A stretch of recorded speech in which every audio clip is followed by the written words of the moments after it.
stronger I get.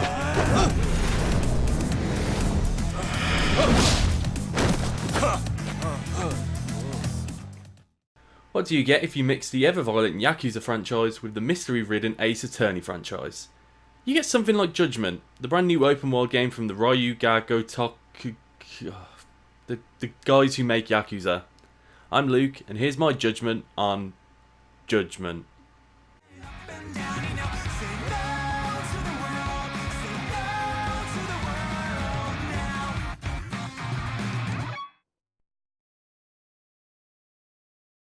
I'd like to start off by just preemptively apologising for if I butcher Japanese names. There's something about it that confuses me and I can never get them right. Anyway, this time around they've traded legendary Yakuza for a former defence lawyer turned private detective. Meet Takayuki Yagami. Haunted by the events of a previous case, Yagami now spends his time stalking unfaithful spouses and searching for missing cats. But when a series of grisly murders occur across Kamurocho, Yagami's investigation leads him on the trail of an even darker conspiracy.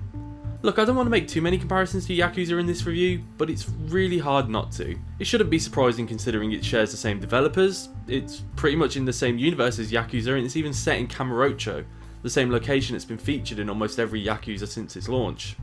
So it's kind of hard not to notice the similarities. When it comes to Kamurocho itself, it's small, but it's way more interesting and lifelike than a million Ubisoft open worlds. I've always been a fan of smaller, more detailed open worlds, and Kamurocho is one of the best out there. The streets are filled with thugs of all kinds who'll pick a fight with you for pretty much no reason, and most situations are often cleared up with a good old fashioned round of fisticuffs.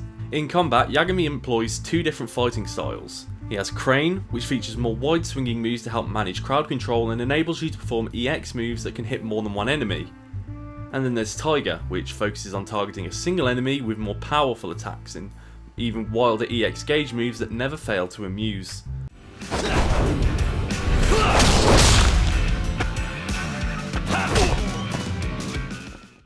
The fun of Judgment's fighting is the unpredictability of it. While small enemies are often quick and easy to take down, bigger enemies can be fiercer, harder hitting, and take way more damage. And the fun of it is how diverse Yagami's moveset is. From the start of the game, you've got a range of moves that only expand as you unlock more abilities for the purpose of inflicting some serious head trauma.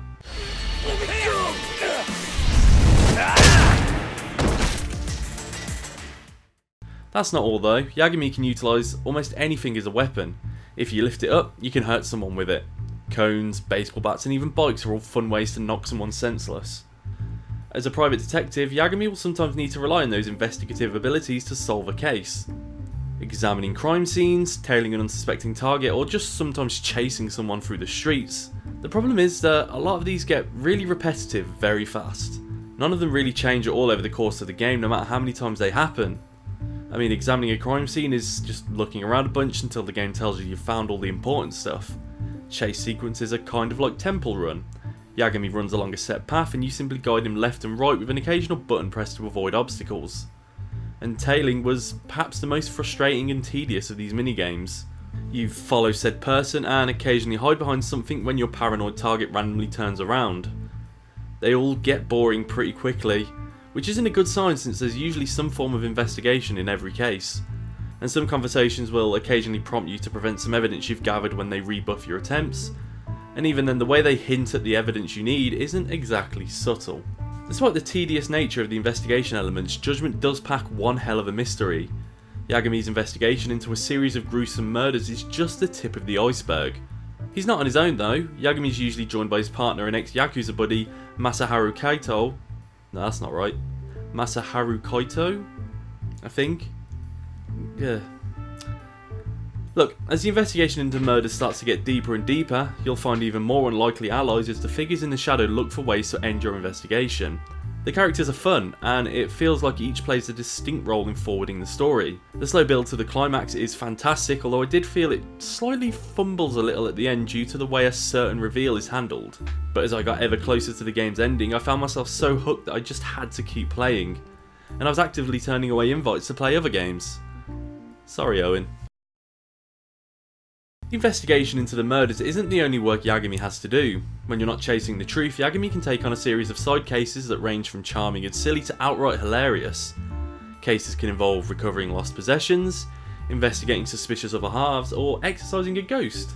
But perhaps my personal favourite was taking down a trio of twisted perverts such as a serial groper named Ass Ketchum. But this is how Judgment keeps things fresh.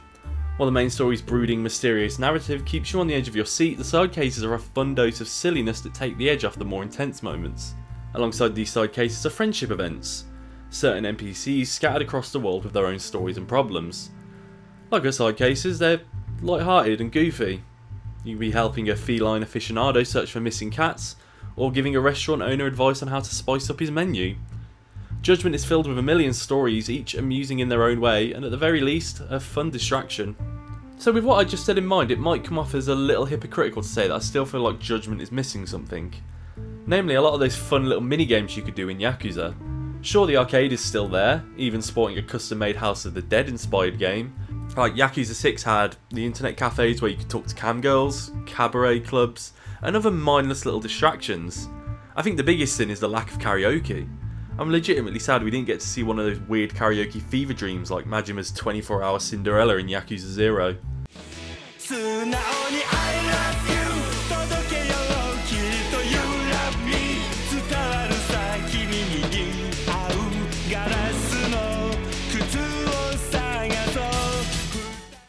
One of the biggest surprises in Judgment is the decision to include an English dub. The Yakuza games didn't really have English VO besides the first one, and to be honest, the only reason I'm bringing that up is because I want to show you this clip from the English dub of the first Yakuza. No, we really aren't afraid of any fucking pigs. We had nothing to lose, you arrogant fucking asshole. Okay, that's a bad example, sure, but Judgment's English dub is fantastic. The weird thing is, I never had a problem with Yakuza not having English voiceover work, but I didn't hesitate to choose the English VO option when starting Judgment. It's nowhere near as bad as the PS2 Yakuza, which I'm bringing up again because I love how god-awful that dub is. Hey, the fuck you think you're doing?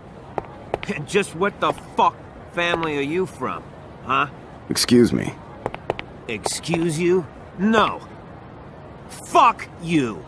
It also seems like the lip syncing during conversations isn't matched to the English dub either. And I feel like my biggest fault with Judgment is that the boss fights lack those cinematic moments that Yakuza had. Remember when Majima fights Nishitani in Yakuza 0 and there's that bit where you can kick the knife into his shin? Stuff like that. Moments during the big fights that made me audibly say, holy shit. The level of stylish violence during fights is just something I felt was missing. Judgment has its moments, sure, but none of the boss fights really stood out or felt that memorable to me.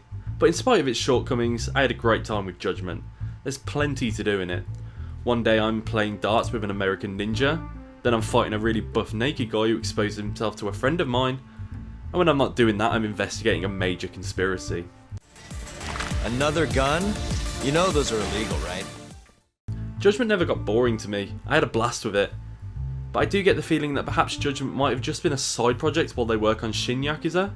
But I've got to admit, I really enjoyed seeing the world of Yakuza through the eyes of a private detective. It made it feel different to the adventures of Kazama Kiryu and friends. I really hope this isn't the last we see of Yagami and co, because it'd be a shame if they don't do any more with him. So in the end, I'd highly recommend Judgment. It's a really fun game and I had a great time with it. So thanks for watching the video, please subscribe to GameLuster and check out the channel or our website for more content.